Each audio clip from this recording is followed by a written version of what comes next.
Hello and welcome to the Love of the Star podcast presented by the On Time Experts. I'm Eric Chiafalo alongside the Super Bowl champion Brian Broaddus, live from his Crown Global Media Studios. Make sure you hit the sub on the YouTube there, ladies and gentlemen. The draft season, the off season, it's here. We got picks 12 and 20. We're looking at defensive coordinators. We have casted a wide net of young, up-and-coming, not household name for the most part, defensive coordinator options here from around the league. And we're here to break it all down for you. Plus, we got a new Dane Brugler mock draft there, Broaddus.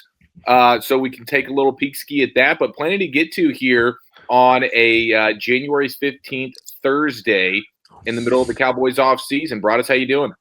Doing great, Eric. Thank you very much. You're right. A very busy off season already.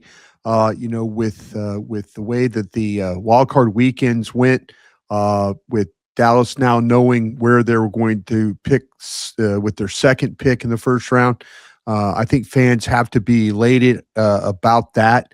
I'm sure that when the Micah Parsons trade was being made, there was a lot of talk about that pick potentially could be 28, 30, maybe 32, with how late it could be. But the fact that it ended up to be the 20th pick overall, I think made a lot of Cowboy fans very, very happy with the potential.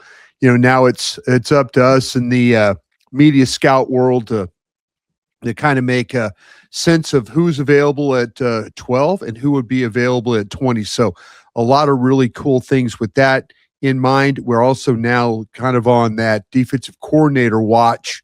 That will also affect potentially where Dallas and who they draft at 12 and 20. It appears that, the defense has kind of been earmarked for where those two picks might end up. So whether it's, corners, edges, linebackers, safeties, I think everything is clearly in play here. So once that first domino falls, then you'll kind of get an idea of maybe the direction that you're going to need to go. But it is a really exciting time. With the coaching search. You mentioned about some names, maybe not some names that are household names, but man, I do appreciate a good coaching search. I do appreciate the fact that it's not the same recycled names.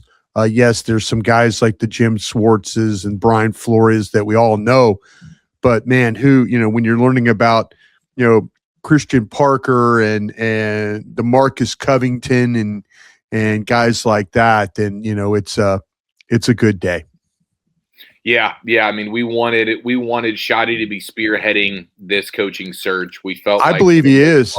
I really believe he is. I do. Yeah. I think this is very uncharacteristic of a Jerry Jones, Stephen Jones led coaching search. Agreed. This is due diligence. This is let's figure this out. I think that. Listen, if I was Brian Schottenheimer and I was sitting up there at the podium when they had that press conference, and Jerry Jones very very quickly pointed the finger at me for helping with the hire of Matt Eberflus, when in actuality that probably wasn't his total idea of doing that. Okay, if you're going to challenge me that way, then I'm going to make sure that I hire the defensive coordinator that I want. If you're going to point the finger and say, okay, yeah, Shotty signed off on this, and this is what we're going to do. Well, okay, you now challenge me to go out and get a list of guys that potentially are the best and the brightest in the National Football League to be the next defensive coordinator for the Cowboys. So I applaud Jerry Jones for poking Brian Schottenheimer a little bit about that, because I don't think Brian Schottenheimer had a whole lot to do with the Matt Eberflus hire. I think he understood where it was for a first-year head coach, but he's not going to make that mistake the next time around. Yeah, that was something that stood out big time in the end of season press conference there. Jerry was being very loud about the fact that Shotty had plenty to do with the Eberflus hire. Yep. And I don't really want to buy that, but it seems very clear. Yeah. Seems very clear that Shotty is spearheading this particular DC search. And he's doing it in a similar way that he did when he was building out his staff offensively last year, Right. where some names you're not super familiar with. You got to educate yourself on who the guy is. It's not a bunch of guys that Shoddy's worked with before, dipping into the college ranks a little bit and finding some guys that prove to be really solid for the offense this year. And he's willing, like he's got the stamina. He's got the stamina to sit Yes. through a million interviews, scour the football landscape, and pull out names that most people have never heard before. And if this was Jerry and Steven doing it, you'd probably see Marvin Lewis and Rex Ryan on the interview list, right? I mean, it would be a just old retread coaches that maybe haven't even coached in the league in a while, and they'd be like, "Yeah, well, we know this name. We know somebody who's friends with them. We crossed paths before." And that's how the Joneses would conduct it. But that's not what Shoddy's doing. No. You're absolutely right, Eric.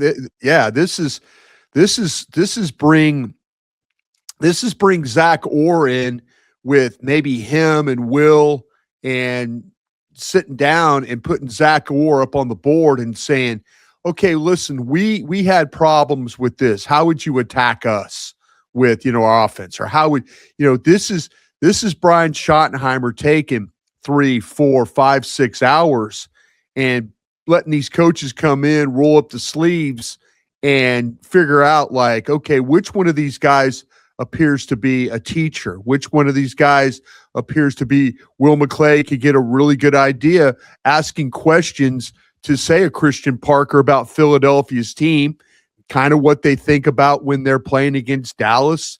These are the things when I remember being in an interview with Al Davis and, Mr. Davis was asking me questions about the Cowboys, and what are you going to do in an interview? You're going to sit there and not, well, I really can't tell you that, Mr. Davis. I really don't know very much about that, Mr. No, man, you're going to spill your guts because you want the job. Jonathan Gannon wants a job. Christian Parker wants a job.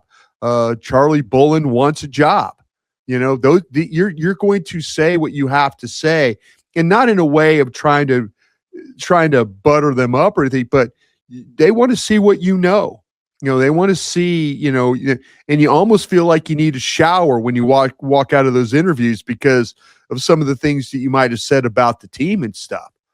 But this is a head coach sitting in a meeting and really going through it and determining, again, picking the brain of these opponents. For example, Charlie Bullen was with the Giants. That's a division opponent. Christian Parker was with the Eagles. Even if he doesn't get the job, you probably got an idea what kind of guy, what the Eagles thought about you and how they attacked your offense, for the next time, because they're having problems with Vic Fangio's defense. So there's some calculation to them, but I also appreciate the youthful enthusiasm of being willing to sit there for 5 or 6 hours and really make this thing not just hey, come enjoy a steak at the Cowboy Club, have a couple of Johnny Walker Blues, and tomorrow we're going to announce you as the next coach. Man, that's not getting it done. That is not getting it done. So I, again, applaud Shoddy, but I think at that press conference, he was challenged by Jerry Jones and he took it a little personal. Yeah, for sure. Got a little chip on his shoulder here. And how miserable he was all season long dealing with the defense that we had to run out there, and Eberflus pulling all the strings. But when you look at the list of guys, you're talking about 33 years old, 34 years old, 36, 41, 43, 44. The oldest is Durante Jones at 47. And a lot of these guys most of them seem like their specialty is in the back end of the defense. It's a lot of passing game coordinators here, but clearly they appear that they're willing to sacrifice some of the experience and and just try to bring in some more innovation and some of that enthusiasm with some of these young guys. And I'm all for it. I mean, I love the way this thing is going here. And with the two latest names, that you got, they are Bullen, as you mentioned, Charlie Bullen from the Giants, who took over the defense once they started firing people in the middle of the season, and it seemed like the defense got better once he took over a little bit. And then you also have DeMarcus Covington, 36 years old, and he's one of the few guys that's not like a back end of the defense. He's a defensive line guy by nature. And I talked to yesterday, Eric, one of my my Gang of Seven members who is actually with Covington. And I'll tell you what, it was a pretty favorable report on him. And this guy, my Gang of Seven member, said this is the best position coach we had when he was working with Covington. He says he's awesome. He's relatable. He got the whole D line better, is what he said about this guy. In his he says that when he went to New England, though, you could see that he would like to have seen him. He was kind of thrown into a tough spot there at New England. But this guy said, listen, don't look at that. This guy is ready. The last thing he said is, this is a real dude. So yeah, you're right. This guy doesn't have the experience of, now I had some people in the organization not directly responsible, the Cowboys, not directly responsible with the interview process and stuff, were wondering if, that was these interviews for potential other positions, So I asked the questions of people who were in the interview process, and they seem to think, no, these are legitimate interviews. So I don't know. Maybe some of these guys do end up, maybe they are interviewing some guys that potentially could be position coaches. Could be at the end of contracts that we don't know about. Could Covington be at the end of a contract in Green Bay, and they're looking for a better defensive line coach? I kind of feel like it's kind of a, if Covington were to get this job, what does that mean for Aaron Whitecotton? What does that mean? Does Aaron Whitecotton get to stay? I don't think there's anybody on this defensive staff to me, and that's me, and I'm like you, man. I'm a dude sitting here on a camera with a microphone in front of my face. But to me, I don't feel like that any one of these defensive coaches on this staff, the Dallas Cowboys staff as it currently sits, should not be considered a slam dunk to be back. I think all positions are up for debate here for the way that they played. I know Zach Wolchuk, our radio partner on 105.3 The Fan, and our partner here on Love of the Star.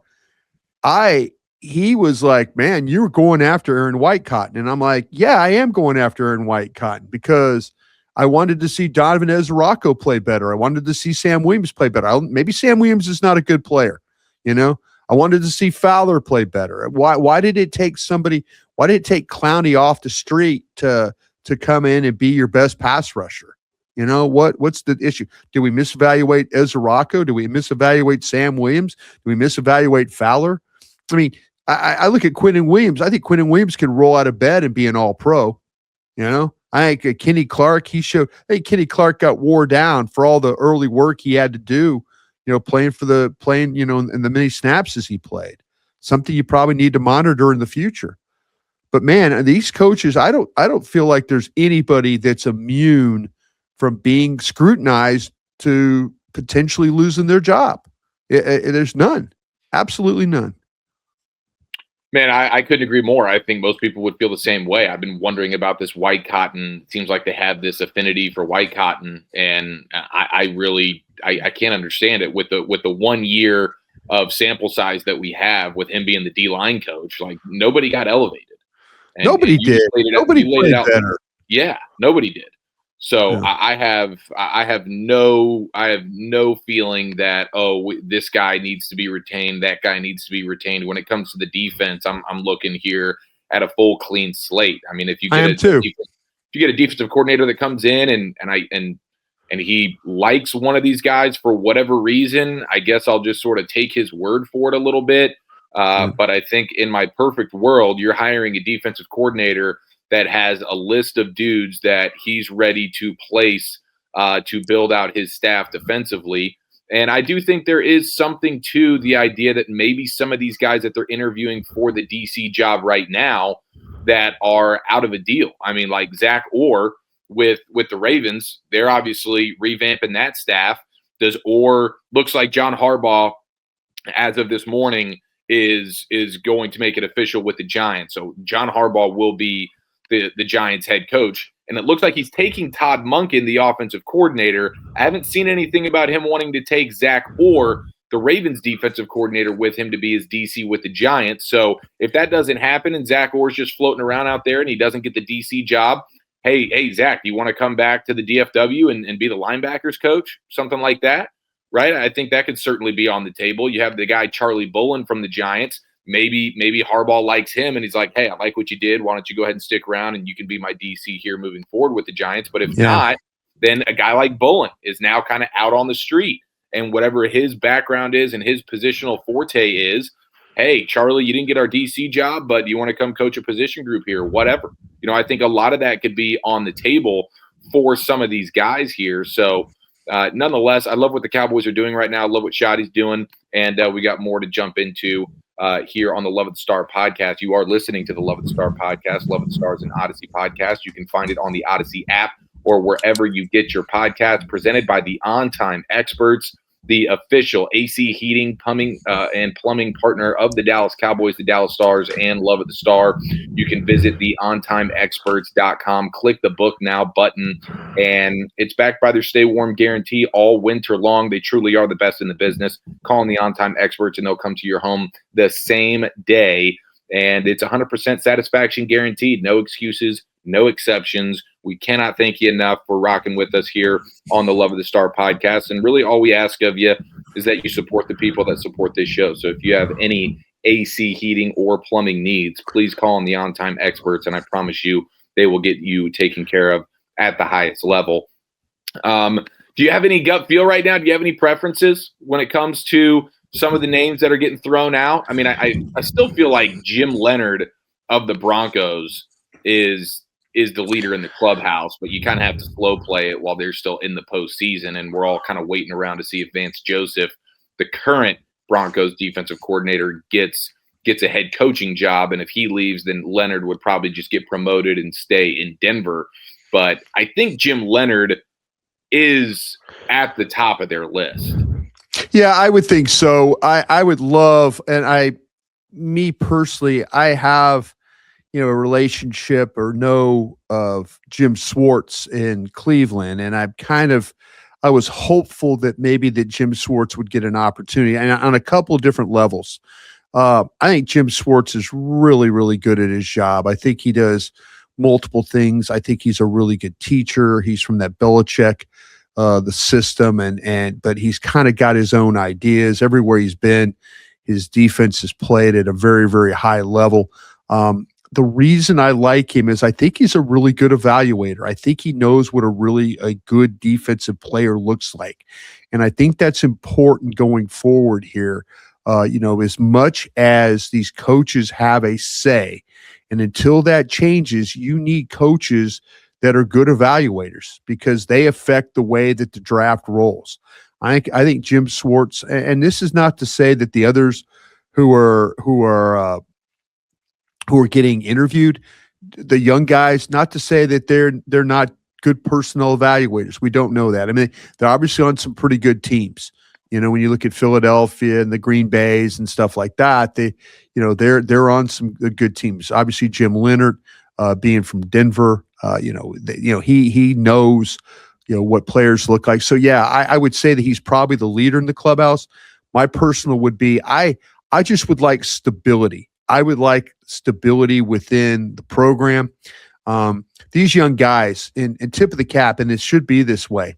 If they come in and turn this defense around, and all of a sudden we're looking at a top 12 defense, and the offense is humming along, and the Cowboys are winning football games, and it's working out, then by all means, these guys are going to get head coaching sniffs. And are you back at square one again?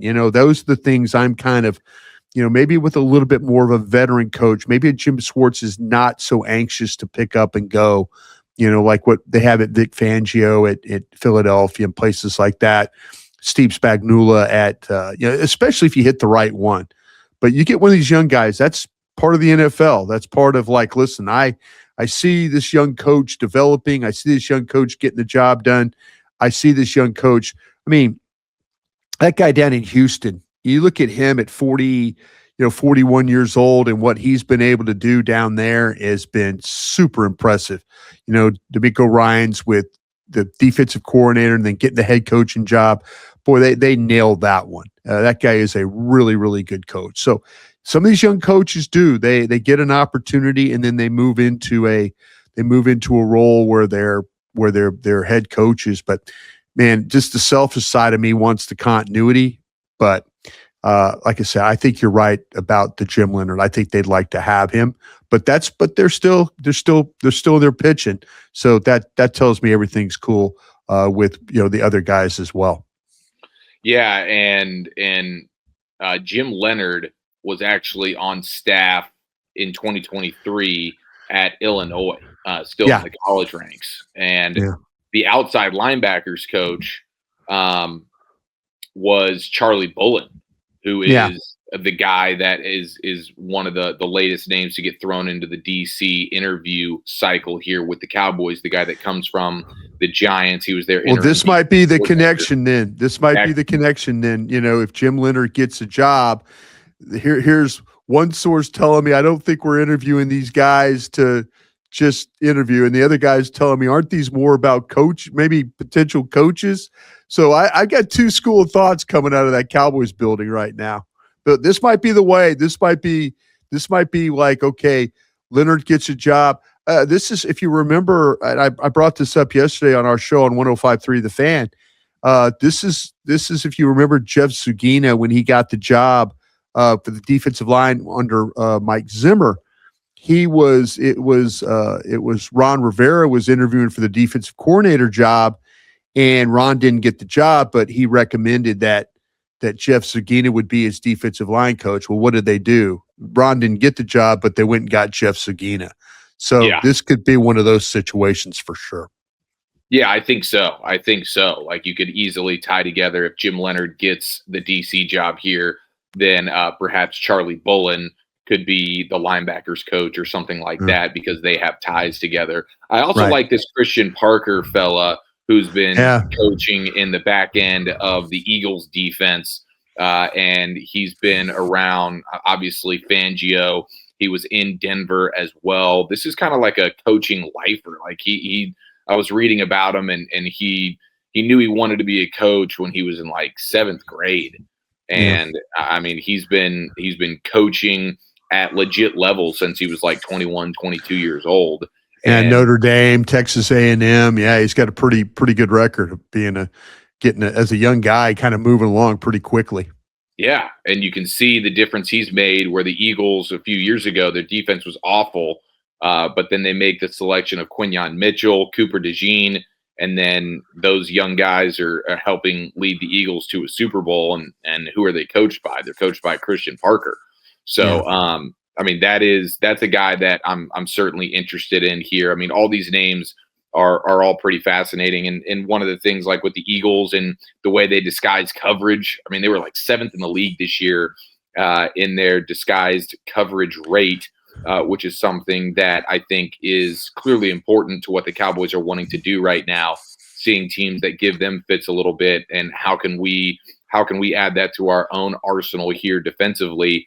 And he would certainly do that. So that's another guy that I'm very interested in.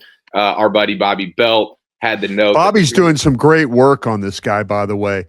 If you follow Bobby Belt, Bobby has got, if you're on Bobby on Twitter has really done a great job of some deep dives, and especially for this coach from Philadelphia. It's incredible. The amount of information, the clips, the guy interviewed talking about what he wants in players and stuff.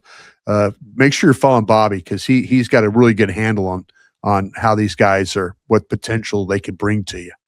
Yeah, yeah, and the Cowboys haven't hired a defensive coordinator under 40 years old since Dave Wanstead in 1989. 1989, yeah. So Zach Orr at 33 years old, I mean, he would be the youngest defensive coordinator in franchise history if they end up going that route here. But I love what they're doing. Are you surprised that we haven't gotten like the Commanders are interviewing Brian Flores for their defensive coordinator job?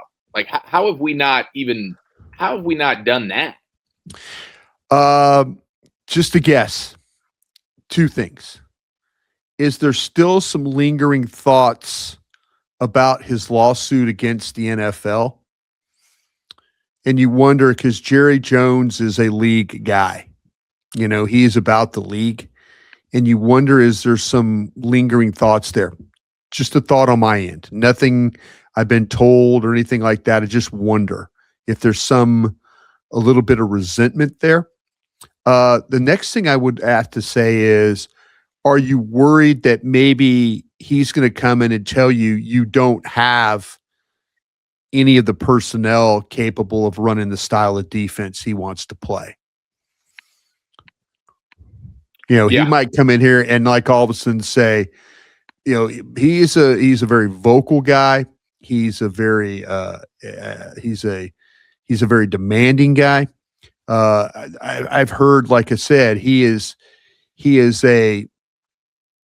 kind of a chip on the shoulder guy. And I'm saying this all in positive ways, but I wonder if the Cowboys are thinking a little bit differently. Is he going to come in and just make demand after demand after, and maybe this is what this team needs. Maybe this is what this defense needs. It needs somebody to come in there and take it by the collar and shake it a little bit. And, you know, but it might be a thing too, that the Joneses might be in a situation, and this is going to sound terrible because there's no salary cap. Maybe they don't want to meet the money that's going to be required to get this guy. You might have to be paying this guy very similar to what you pay Brian Schottenheimer as a head coach.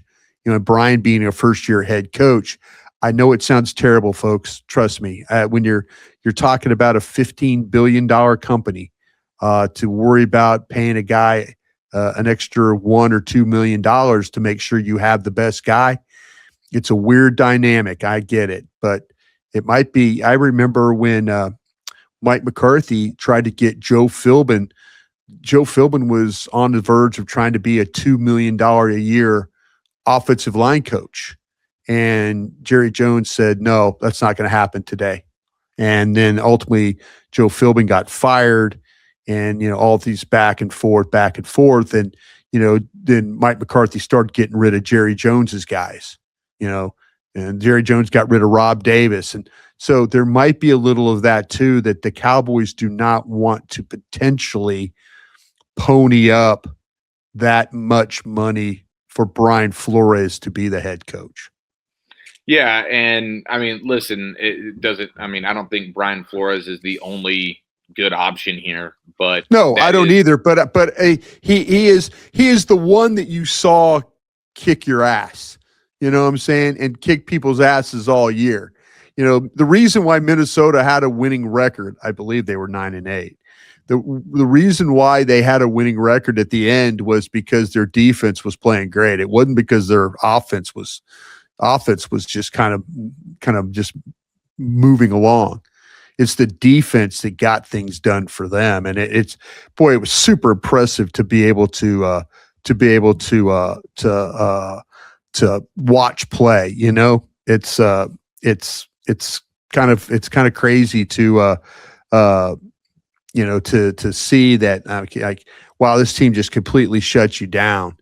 And, you know, you don't even want to go maybe take a look at that. I'd interview him just to ask him what he did, you know, how he how he what was the thought process. If I was Shoddy, I'd want to know, man, what were you thinking when you were preparing for us? I'd want to know that for sure.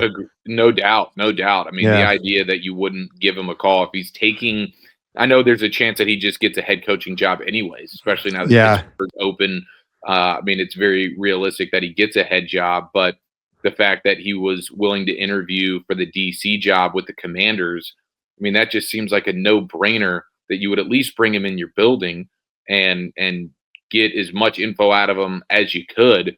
But it does go back to the frustrating nature of Jerry and his unwillingness to Yeah. pay the requisite dollars for the best possible coaching staff. Like that is a huge point of frustration that Oh yeah. I mean, when we all know it and we talk about it, but I don't think we talk about it enough. And especially this in a season like this, where you're in the midst of a coaching search, and you know that you're not going to be able to just money whip somebody to come here because your Yeah. owner, who is just flush with cash, doesn't have the interest in doing it. And that is one of the bigger frustrations when it comes to Jerry. And there's a long list of them, but that's right up there. Yeah. Well, that's I mean, listen, I'm not trying to stir things up, but you're probably going to for Brian Flores to leave Minnesota, you're probably looking at somewhere between $3 and $5 million is probably what you're looking at. That's right up there with first year head coach money for Brian Schottenheimer. Do you pay him the similar amount, and what about this? I don't know. I don't want to be that reckless, but maybe Brian Schottenheimer doesn't want a strong personality like that on his coaching staff. It's another thing you have to think about. It's a reckless thing for me to say, but you got younger guys that you potentially could lose, maybe guys that are first opportunity. Brian Flores is a very strong personality on your staff. There's a reason why Brian Flores does a really good job, because he's a strong personality, and he's a chip on the shoulder guy. If I was Shoddy, I'd love to have a guy like that, just for the fact that it's kind of like the movie Remember the Titans. You run the offense, I'll run the defense. You just worry about the defense, I'll worry about the offense. And I think that would be something that Brian Flores, or excuse me, that Brian Schottenheimer would want. Maybe he doesn't. Maybe he doesn't want that guy. Yeah, that's a fair theory. No question. All right, you're listening to the Love of the Star podcast. Love of the Star is an Odyssey podcast. You can find it on the Odyssey app or wherever you get your podcast, presented by the On Time Experts, the official AC heating and plumbing partner of the Dallas Cowboys, the Dallas Stars, and of course with us here on Love of the Star. They are locally trusted with years of experience serving the community, transparent pricing, no surprise add-ons or hidden fees, friendly background check technicians you will feel comfortable having in your home, 100% satisfaction guarantee, no excuses, no exceptions, same day or you don't pay policy for certain repairs, and you will pay less over time because they correctly diagnose your issue and fix it right the first time. So visit the ontimeexperts.com, click the book now button, and everything is backed by their stay warm guarantee all winter long. All right, let's go ahead and dip into the Dean Julia mailbag here a little bit. And I did just want to throw out the latest Dane Brugler mock draft that is fresh and hot this morning, on the heels of Oregon quarterback Dante Moore, who was a surefire top 3 pick in this draft, deciding to go back to Oregon and not declare for the NFL draft. So that is one player, one name that was inevitably going to go before the Cowboys pick at 12. He is now no longer on the board, and so that'll end up pushing up some other players and maybe make it a touch more difficult to get the exact guy that you want. But Dane Brugler, we know him, best in the business in The Athletic, and he has I'll give you just a little rundown here of a few picks before the Cowboys go. You get David Bailey, Texas Tech edge. He goes before you pick at 12? Yeah, he goes 7th to Washington. Ooh, okay. Then, surprise here, you get the New Orleans Saints taking a running back in Jeremiah Love. All right. Then at 9, Everyone's favorite player, Ohio State safety Caleb Downs, goes to the Kansas City Chiefs. There you go. At Yeah, 10, Kansas City. Kansas City has a great history, by the way, of safety play. You can go back to the '60s and into the '70s. They've had teams that haven't been very good, but they do have a great history of safety play throughout. So it wouldn't surprise me. It's the ghost of Lamar Hunt getting the Ohio State Downs into the mix here. So that what a great pick that would be. Yeah. I think about Eric Berry as well. Oh yeah, they've had him. Absolutely, they've had What him. they did with Tyrann Mathieu and stuff. I mean, Steve Spagnuolo getting Caleb Downs, that would be pretty nasty for them for sure. At 10, the Bengals take Reuben Bain Jr., the edge out of Miami. All right, let's look at this real quick. Yeah, let's look at this real quick. Now Dallas has lost on my board. They've lost both the two edges that I have listed as number one. So first round edges. I have two first round edges. So I've lost Bailey, I've lost Bain. So now I'm kind of out of that market. I was hopeful at 12 that I would be able to maybe grab one of those defensive ends. Now I might have to pivot here. And look at what corner could be available here. So go ahead with pick 11 then. The Miami Dolphins at pick 11 take Jermod McCoy, the corner. Okay, here we go. I just lost my best corner here now. So, okay, I'm into the point now where the guy that makes the absolute best sense for me, if I was looking for defensive players. Now, I believe our Ohio State linebacker edge, was he been selected yet? Yes. Arvell Reese has already been taken. He's already been taken. So this leaves me right now with the thought of taking Delane, the LSU corner, would be a guy that I would consider here. I would start to pivot and even think about, this is going to sound wild, Eric. With the way this board's falling right now, I would either take Delane, which would make a lot of sense. I would even consider taking the Miami offensive tackle at this point. And I know that sounds wild. Well, even more wild is that he's already off the board because the Browns took him at 6 overall. Okay, then now I tell you, this is turning into a wild situation for me here. Because the best player on the board for me likely will likely be Delane. I know they're going to have a couple of wide receivers that might be maybe a spot higher. Tyson from Arizona State would be in my mix there. He's off the board. He's off the board too. I'll tell you, this is turning into a really scary situation for me, that I'm starting to lose all my guys. This is pointing to me now. It's got to be Delane then. Who did he take? He took Ohio State linebacker Sonny Styles. Okay. And Delane went the very next pick. Okay. I would have Delane over Styles myself. Okay. I understand what he did. I completely understand what he did.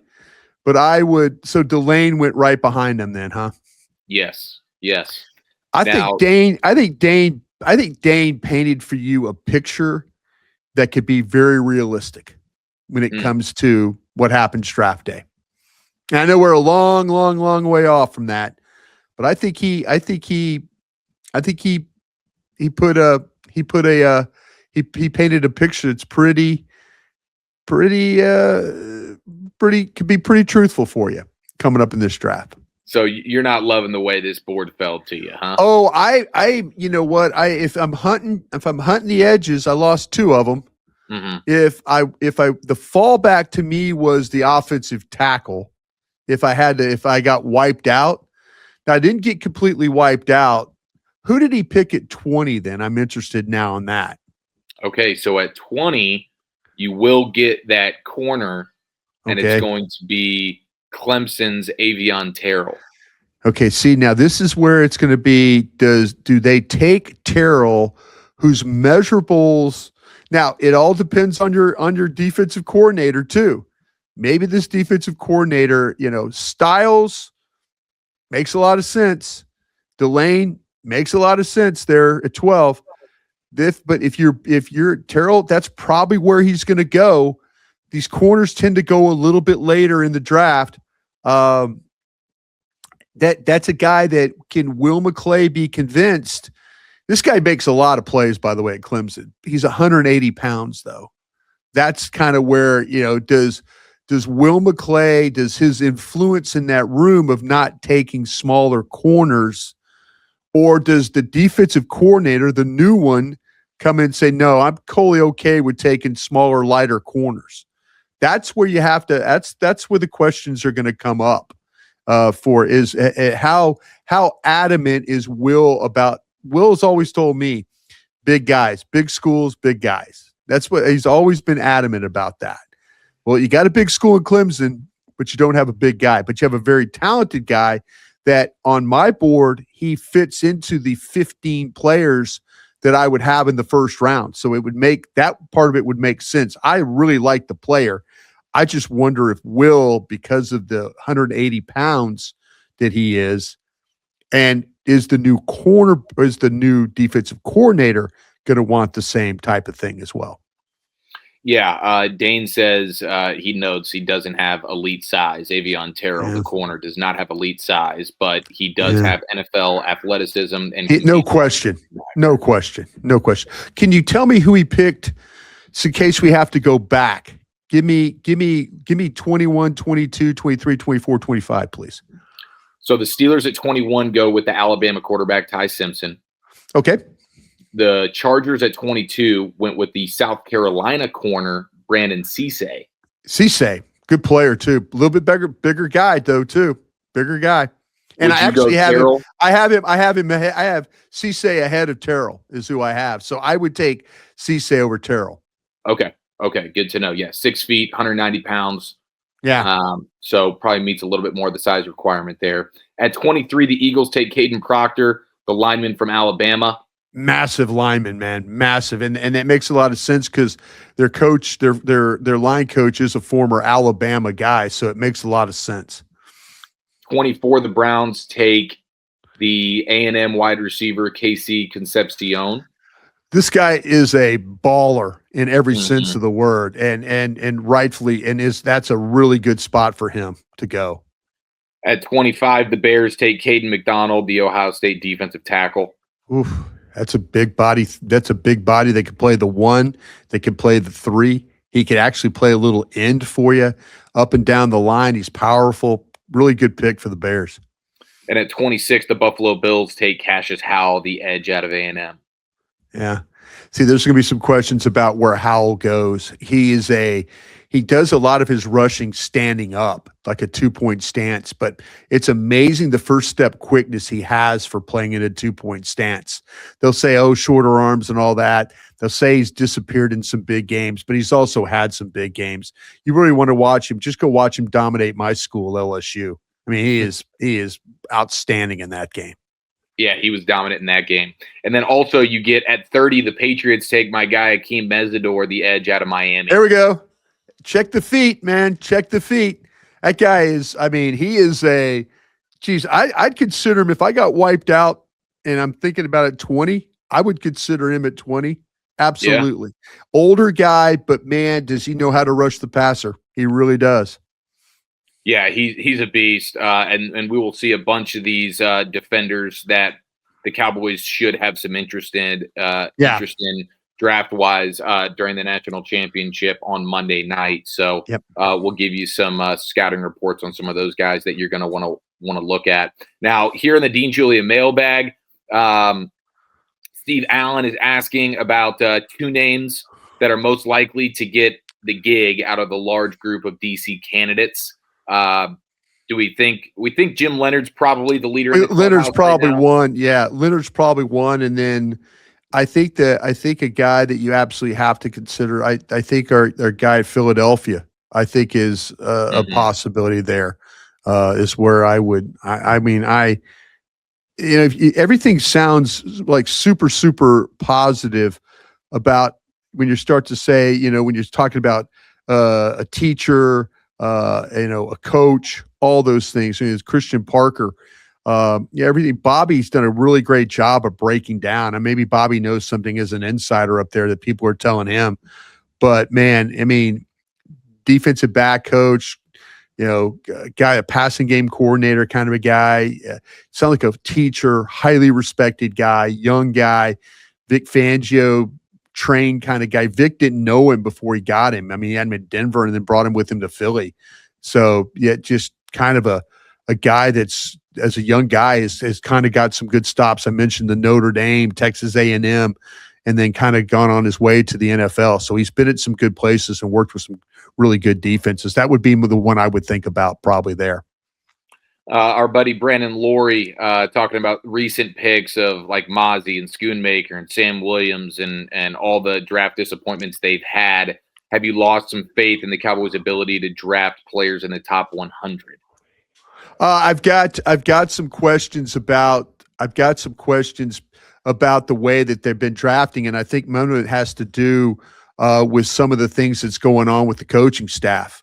I know this. I work this. I live this. It's if you get coaches that can't evaluate and they lean on these coaches for their opinions, and then Will is trying to make them happy by these players. That's where I lose faith, and I've said this. I've been really adamant about this. They need to tighten up this group that they talk to.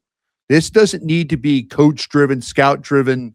It needs to be Will, the Joneses, and the head coach bring the information and let these guys make the decision. But they've got too many opinions, and I think the faith that I don't have is if coaches are going to continually drive where they go personnel wise, because every time we watch the draft, the coaches come into the war room and everybody's high-fiving with them, and that just tells me the coaches still have a lot of opinions on what's going on here.